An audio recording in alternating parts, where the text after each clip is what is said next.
God has been good to me, man. It's from day one, from the time I was a little kid, 7, 8 years old, God gave me a vision. And the vision that he gave me pretty much showed me what was going to happen 15 years later in Mexico City. I actually saw 15 years prior to Mexico what was going to happen.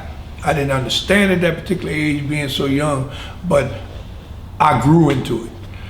But along from this vision, then God started giving me a stair step to Mexico City. And the first stair step that I had was to go and try and find out why so many black people were shooting drugs.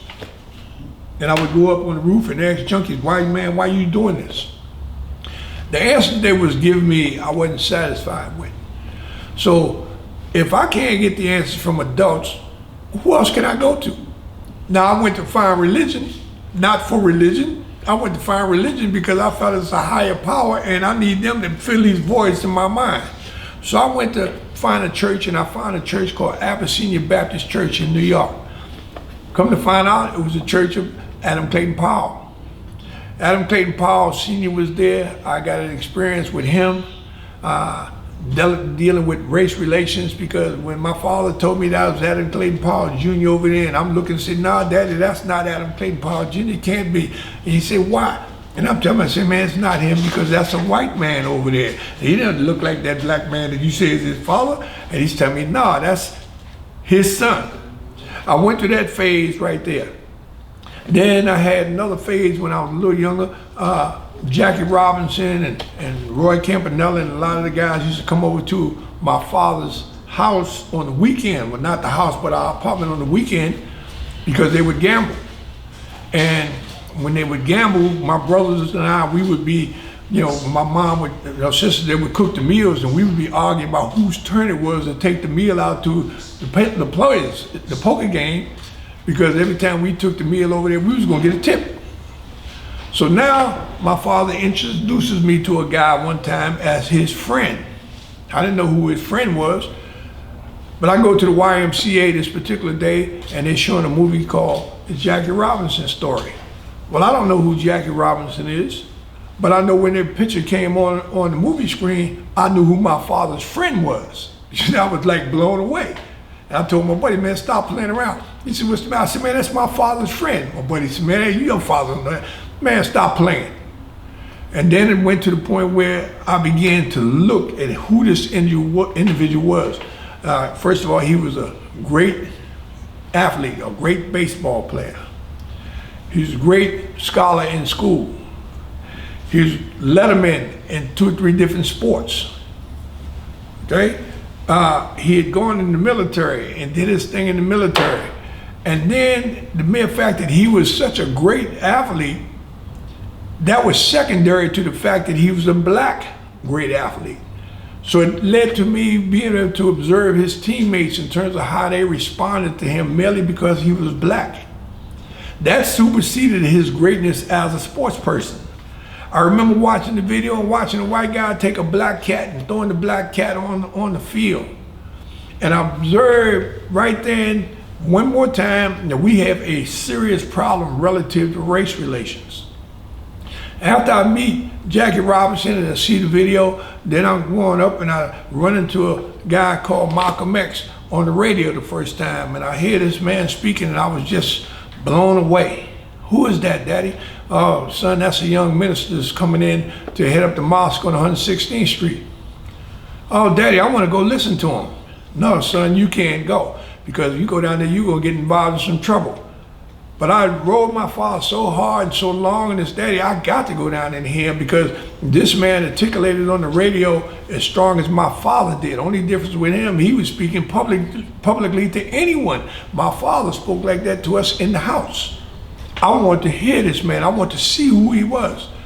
And finally, my father said, "All right, you can go down to 116th Street, but don't get in no trouble." And I remember going down there, I'll never forget, when I walked in, they were unfolding these wooden chairs, lining them up for the people to sit down. And I remember sitting in the front row, there was 2 old individuals there, and I said to them, "Man, who is Malcolm X?" I didn't know whether Malcolm X was one of the 2 guys or who. And he said, "There's Malcolm X over there." And I looked, and pretty much the same thing I said about Adam Clayton Powell Jr. "That's not Malcolm X." "No, that is Malcolm X." "Nah, it can't be Malcolm X. Why would you think that?" And I said to him, I said, "He's too light-skinned to be blowing this black. He's blowing." Now, I anticipated Malcolm X being blacker than black, complexion, skin complexion. But the minute he went to the podium and started to talk, it became very apparent to me who he was. And after I was there the third time or fourth time, I asked him, was it possible I can go with him from one location to the next? And remember he looked at me with a dimple in his chin and a dimple in his cheeks, and he smiled and he said, "Well, why do you want to go with me?" And I said, "I've been listening to you." I said, "But I'd like to go with you because I have questions I need answered." And he says, "Well, I'll tell you what, if you can keep up." I never forget what he said, "If you can keep up." It's almost like a track meet because he was a fast walker.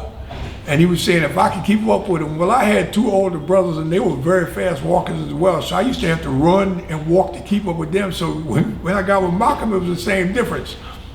Anyway, we had created a bond.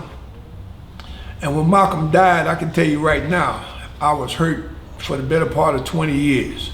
Because the day that Malcolm got assassinated, I had told him the night before that I was not going to be there because I was going to take a driving test up to Buffalo, New York. Not Buffalo, New York, but to Bear Mountain. Just a road test because I was trying to get my New York driver's license that Monday. And just as we passed, I believe it was West Point, it came across the radio that Malcolm X was shot. And by the time we got back to the hospital, everyone was milling around the street with tears in their eyes. And for a long time, man, I just felt like I could have done something had I been there. And I should have been there. And I felt like I let him down. All right, then from that point on, I'm getting involved in the track thing and I'm starting to raise up in the track. And as I stated, I went to school at East Texas State University. And it was such a racial situation down there in a negative sense. I didn't stay at the school no more than about a year, not quite a year and a half. And I matriculated back to New York. And I got a call from Professor Harry Edwards to tell me that they were having a meeting downtown at the Americana Hotel, which was across the street from the old garden. And he said the people that was having the meeting asked him to invite me. And I went down to the meeting, and when I went in, lo and behold, when I got there, I was a youngster. I felt like I was out of place. I saw some luminaries that I've seen on TV with my parents that was involved heavily in the civil rights movement. When the guy opened the door and invited me in, I was shocked because it was him, but it wasn't him. It's him, but it can't be him. It ain't him, but it's him. And this particular guy was Dr. Andrew Young. I was blown away because I thought Andrew Young was a lot taller than he was. When I saw him, all I could be is like disbelief and thinking to myself that the guy that took the picture of him must have been laying on his back shooting up because he was nowhere near the height that I anticipated him being. But he was very nice, invited me in, you know, courteous. But I like to have coffee or milk or soda or sandwich or what have you. And I'm sitting there and I'm kind of nervously sitting there because I'm amongst all these luminaries that we've seen on TV. What's my role here? Why am I here? What am I supposed to be here for? And lo and behold, about 20 minutes later, a door opened up in there and Dr. King walked out of the room. And when he walked into that room, it was more like my whole body almost turned into petrified wood, so to speak. And I could see that he looked at me and he must have sensed that I was a little nervous and some other people in there were nervous. And he was so cordial and so nice, man. He started cracking jokes. Made me think that he could be on Saturday Night Live. He wanted to be as a stand-up comic. But once he got into the meat of the meeting, and the meat of the meeting was he wanted to come out and let the world know that he was in support of the 1960 Olympic boycott. And he was expressing that he felt that Professor Edwards was doing a great job, and he didn't want to take the lead role, but he did want to be second in command to lend his support and his vision as much as he possibly could. So we went on and talked about a number of things, but in the process, he made a statement. And the statement stayed in my mind, lingering in my mind until we got done, and then he asked, was there any questions? And I had two questions. And the first one was to him, said, Dr. King, you stated that they said that you said they sent a letter and they told you in the letter they had a bullet with your name on it and you wouldn't have to wait long. And my question to him, why would you go back to Memphis if they threatened your life? And he made it very clear to me. He said, John, he said, I have to go back and help those that can't help themselves. And John, I have to go back and help those that won't stand to help themselves.